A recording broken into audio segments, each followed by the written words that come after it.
back, everyone. Today we're going to be covering the problem management process area. Spent a lot of time on incident on the YouTube channel. More recently, we've been diversifying the videos. We've got change management, request management, event management. I've seen capacity and availability management. Today we're going to focus on problem management using our best practices for dashboard creation, which is the Level 1 key performance indicator, Level 2 time series analysis, Level 3 is the drill to detail, and then in addition we've added the composition diagram as well using the tree map. So let's show you how we apply that for problem management. We're going to begin with a card visualization here with our total number of outages. That's obviously a critical number. Doesn't require the KPI widget because we don't really have a goal set. We might set one later and turn this into key performance indicator if we don't make any progress with the overall number of outages over the years. Then we're going to look at next the two KPIs, one with the customer view of the SLA and the other with our internal view. Okay, so let's take a look at that. And this will be our percentage of outages resolved within both the customer SLA and the CIS, or the internal SLA. A lot of times that would really be referred to as an OLA. Okay, we're going to put in the value, the goal, and then finally the trend, which requires a date dimension, all of which are pre-created. You'll notice that this one colors, it adds colors when you put in the goal, okay? If you didn't put in a goal, it would be grayed out until you decide what the appropriate goal is. Okay, our next key performance indicator is going to be that internal SLA, so we'll have a value. I'll leave the goal undone, and then you can just look at the trend so you can see what that looks like. Okay, so it's grayed out. Oh, I just picked the same one. Sorry about that. Let me use the CIS. Okay, there we go.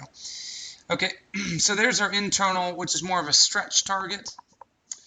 And then finally, we're going to end with percentage of problems with solutions or workarounds. That is going to be a card as well.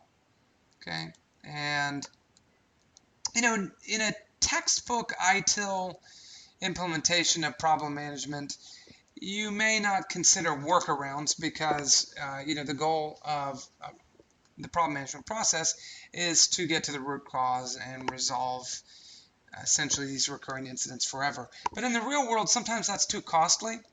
So here with our percentage problems with solutions or workarounds, I'm just going to put the value on there, and we choose not to, you'll see, resolve maybe 100%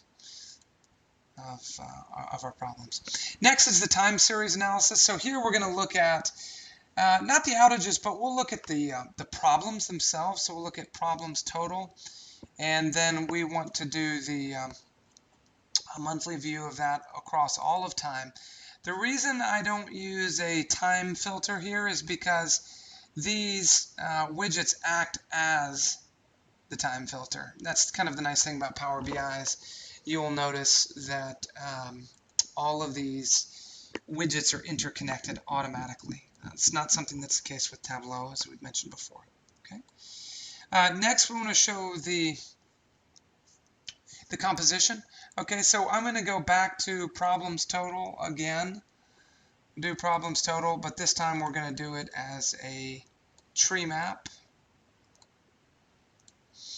And we're going to do this based on product name.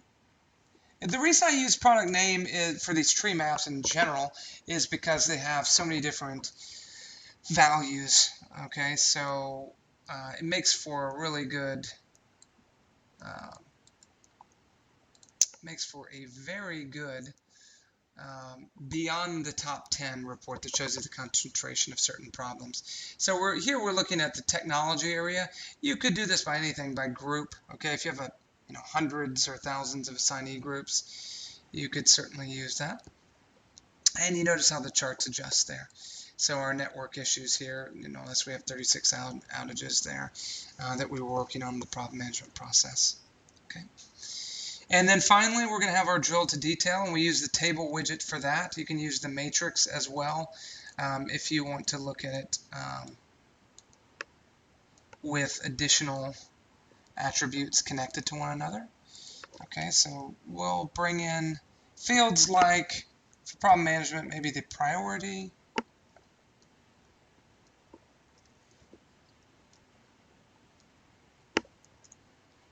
Okay, I want the attributes of priority.